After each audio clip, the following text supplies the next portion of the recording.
One of the reasons Donald Trump has become so popular with many Americans lies in his gut-level pro-Americanism. Trump doesn't make blue-collar Americans feel bad about themselves. He tells them they're not racist, they're not sexists. Trump doesn't make those who earn feel rotten. He tells them he's earned too, and he's proud of it. Most of all, though, Trump does not tear down law enforcement. That last fact was on full display on Tuesday when the president-elect called the family of San Antonio police officer Benjamin Marconi, who was murdered on Sunday during a traffic stop. Police Chief William McManus said the uniform was the target in the murder. Marconi's son Dane got on Facebook and posted, quote, "Just got off the phone with future President Trump. He sends his condolences to our family. Trump's team has said nothing about the call thus far. This isn't the first such call for Trump post-election. Shortly after the election, Trump called the widow of murdered New York Police Department Sergeant Paul Tuazzolo to offer condolences. He said, "I'm very sorry I cannot be here with you today. My thoughts and prayers are with you and your family during this difficult time." This is classy stuff. It's also necessary. President Obama sometimes called the families of slain cops. He routinely called the families of black people shot by cops under disputed circumstances at best. When he spoke at the funeral service for targeted and murdered Dallas police officers, he used the dais to rip police across the country as suffering from implicit bias and racism. Americans rightly got the impression Obama didn't care nearly as much about targeted officers as he did about his misguided crusade to slander officers as the source of anti-black racism.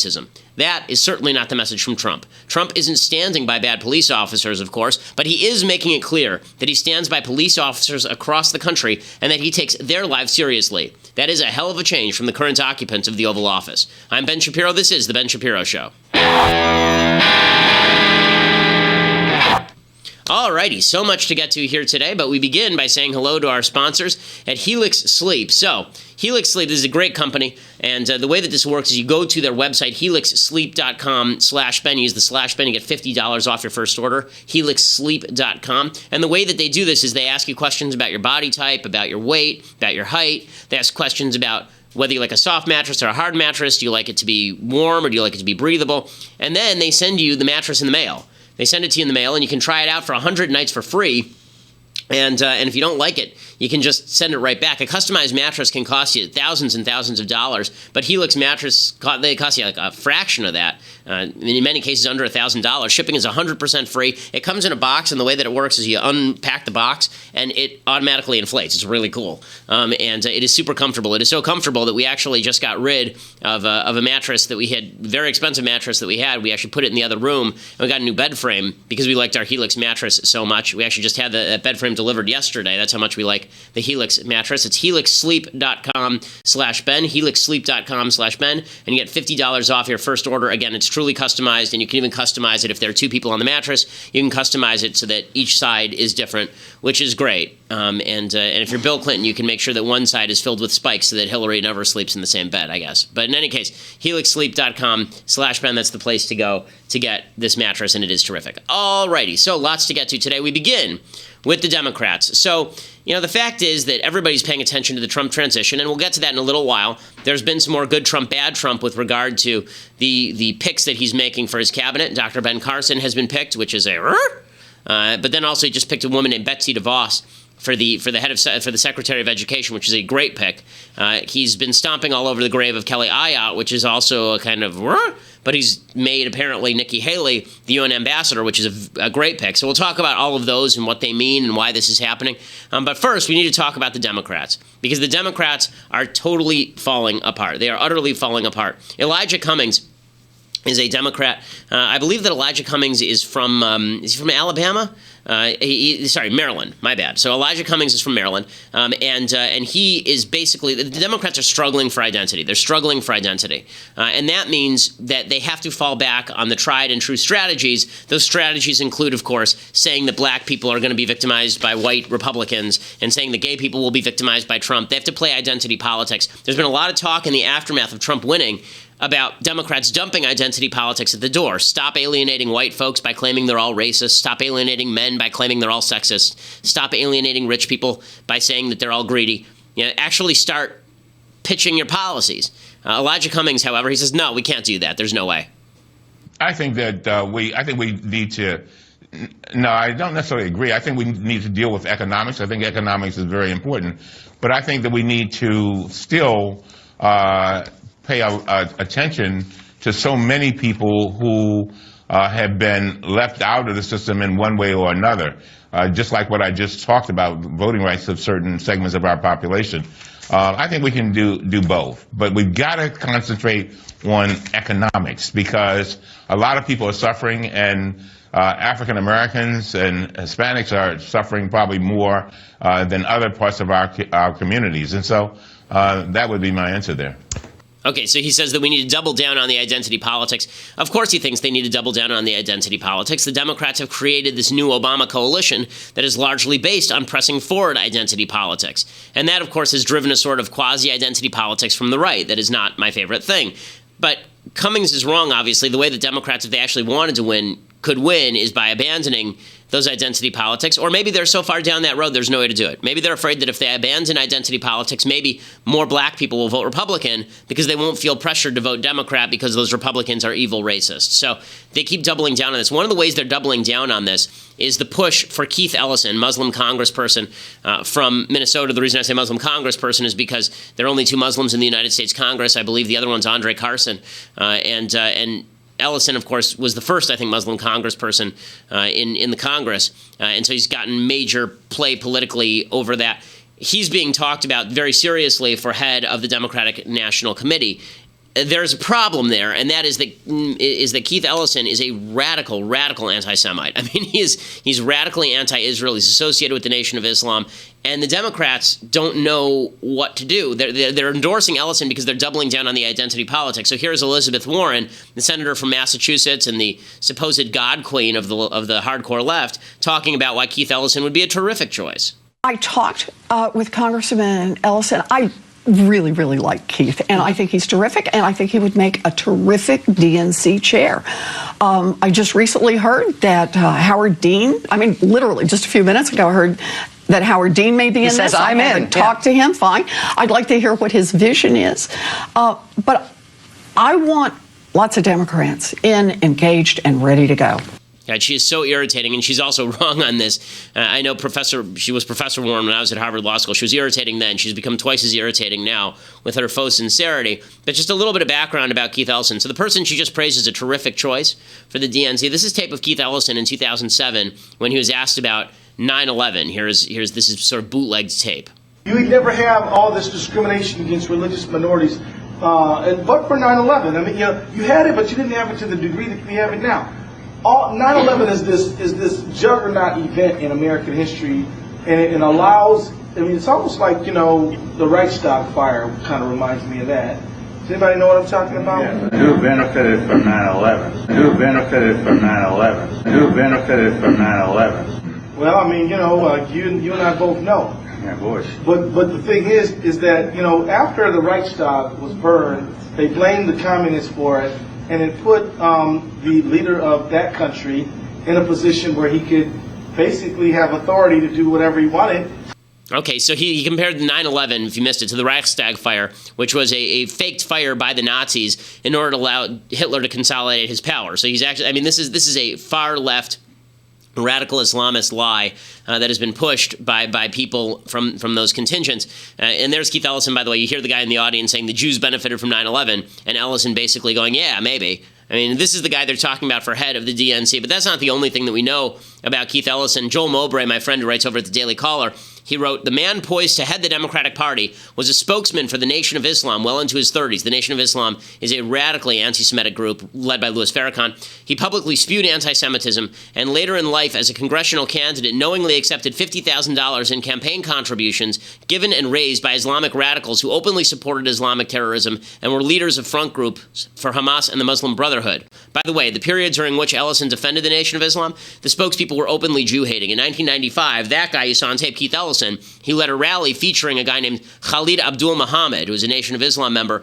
Muhammad got up and said, quote, if words were swords, the chests of Jews, gays, and whites would be pierced. Ellison also defended Louis Farrakhan as, quote, not a racist, not an anti-Semite. Farrakhan has called Jews devils. Okay, and that's not where it stops, by the way. Here is tape of Representative Ellison saying that he voted against funding for Iron Dome. This is in the middle of a war in which Israel is being hit by rockets. He voted against funding Israel's capacity to defend itself. point is, for John Kerry to run around trying to achieve one, I think is exactly Can I ask you on that point? You always supported Iron Dome, which is the missile system, but you just voted against more money for it. Why? Because a ceasefire is what we should prioritize now. A ceasefire protects civilians on both sides. It doesn't just say we're only concerned about people on one side. I've been to Sderot. I have stood with those people talking about those rockets and that indiscriminate rocket fire. And I've also been to Gaza 3 times since 2009. And those people are absolutely devastated. We need a peace ceasefire now. Okay, so the way that he wants a ceasefire is by removing Israel's protection from indiscriminate rocket attack. That's Keith Ellison, the guy they're talking about for head of the DNC. Just a couple of months ago, he wrote in the Washington Post, quote, "As I have talked with ordinary Gazans, I have not encountered anyone representing Hamas. The Gaza Strip is literally run by the terrorist group Hamas. Ellison openly associates with the campaign to end the Israeli occupation, which is a virulently anti-Israel interest group that labels Democrats like Chuck Schumer is a Democrat, right, an Israel firster." Democrats, by the way, will not talk about this. He won't talk about this. He's been avoiding interviews for literally weeks now. Josh Krashour at National Journal, he tweeted this morning, Dems really don't want to talk about Ellison's record on Israel. No comments, said one Schumer ally. Many stories avoiding elephant in the room. Right. Meanwhile, the Anti-Defamation League, which has done yeoman's work on criticizing the alt-right, they have nothing to say about Keith Ellison and the fact that the leader of the DNC may be this guy who is openly associated with anti-Semites and, in fact, has engaged in openly anti-Semitic behavior. Here was the statement from Jonathan Greenblatt. Greenblatt, by the way, I've met him, nice guy, but Jonathan Greenblatt was an Obama staffer, okay? And here's the statement from the ADL, quote, "We spoke with the leadership in the Jewish community in Minnesota, who confirmed what ADL and other national organizations have seen, that Keith Ellison is a man of good character. We have seen him through his work in Congress as an important ally in the fight against anti-Semitism and for civil rights." Nonsense, nonsense, nonsense. He has been on the record in support of Israel. And supports a two-state solution. However, the congressman has also made statements and taken positions, especially regarding the Israeli-Palestinian conflict and on the JCPOA, that would be the Iranian agreement, on which we strongly differ and that concern us. We hope that candidates for this post will make clear where they stand on these issues and that the Democratic National Committee will make a choice that affirms the long-standing bipartisan consensus to a strong U.S.-Israel relationship. In addition, we want to make clear to those who disagree with Congressman Ellison that in doing so, there is no room for innuendo or slander because of his race or faith. Okay, it's not about his race or faith. It has everything to do with his views and the views that he has openly espoused, right? But again, left-wing Jews are not criticizing Ellison. They're criticizing the alt-right only. And you got a bunch of people in the media who are completely ignoring the fact that Bernie Sanders and Elizabeth Warren and the entire left wing of the Democratic Party are supporting for the head of the DNC a guy who's interested in doubling down on identity politics and who also has spent his entire adult life associating with the worst kinds of vile anti-Semitism you can imagine. And again, these people are all over Steve Bannon, which is okay, but they are completely leaving alone Keith Ellison. And I do want to point out here that there's a mistake that people on both sides seem to make, and that is they play the double standard game. They say, well, they're focusing on Bannon, but they're not focusing on Ellison.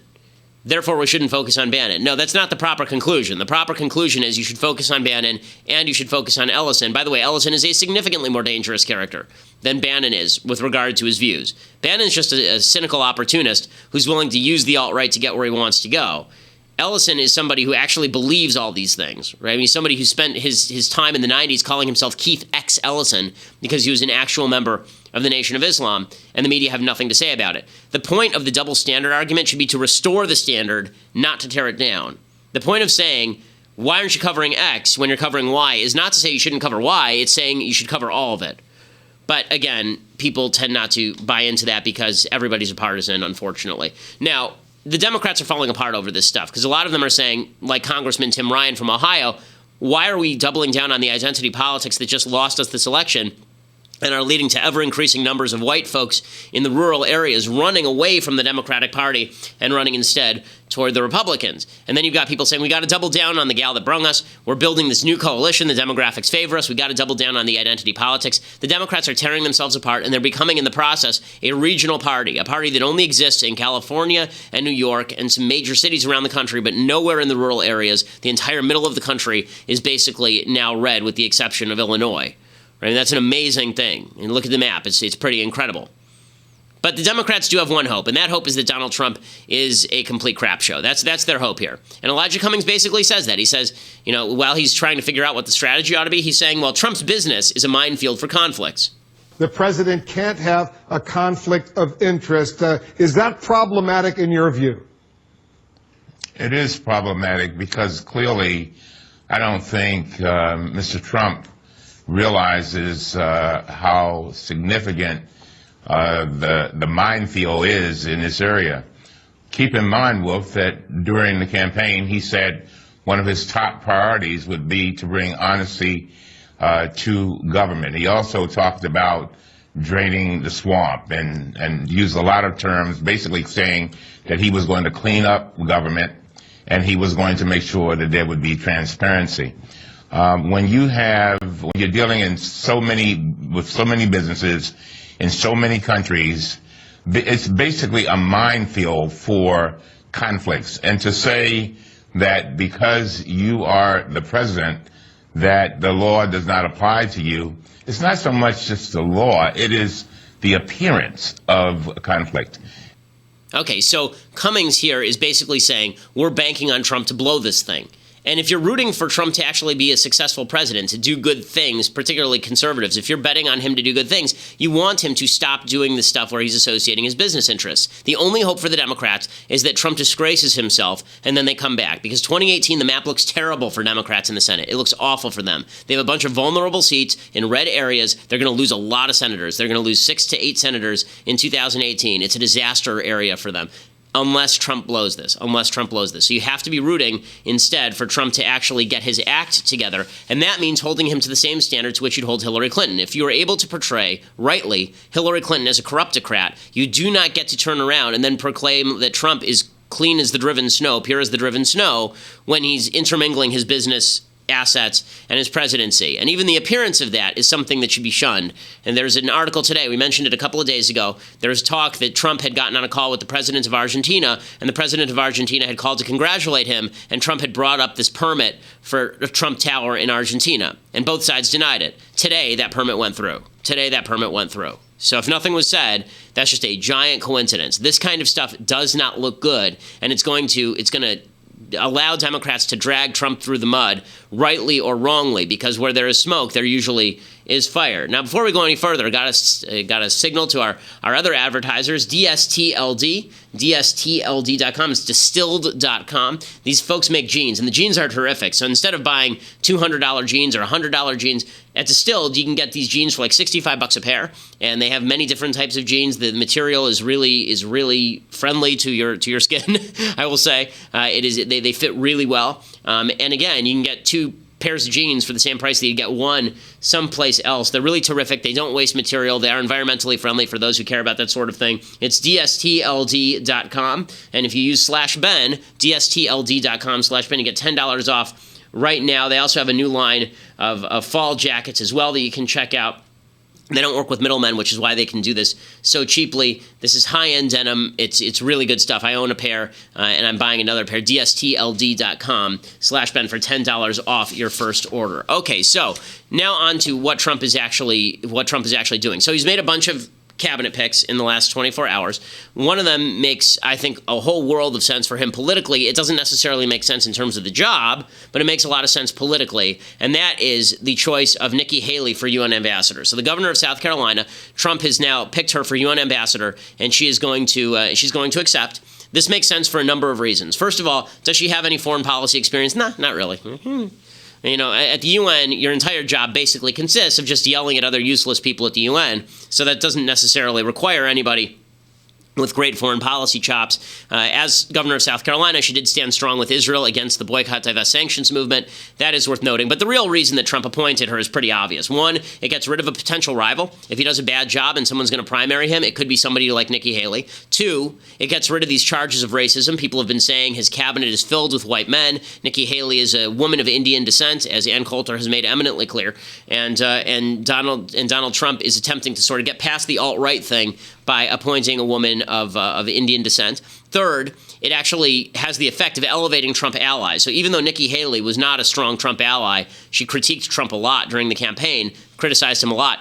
The person who is the lieutenant governor of South Carolina, who will now become the governor, is a guy named Henry McMaster. McMaster was a huge Trump supporter throughout the primaries, endorsed him as early as January, even before the first primaries were held in Iowa. Finally, it makes Trump look a little bit more broad-minded than he probably is, because it looks like he's bringing someone in who disagrees with him about foreign policy. Again, the reason I say that that's exaggerated is because UN ambassador doesn't really have much of a say. If he picks Mitt Romney for Secretary of State, then you start to change your calculus about the kind of administration he's going to run. Maybe he's going to bring in some people who disagree. So that's one of his cabinet picks. You want to hear me talk about the rest of his cabinet picks, however, you'll have to go over to dailywire.com right now and become a subscriber.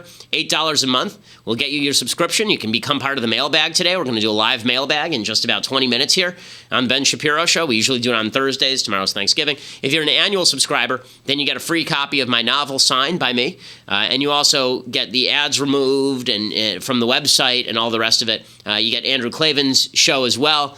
You get that live. You get to be part of his mailbag, and we're adding new goodies all the time. Go to dailywire.com right now to become a subscriber, and we are the largest conservative podcast in the nation.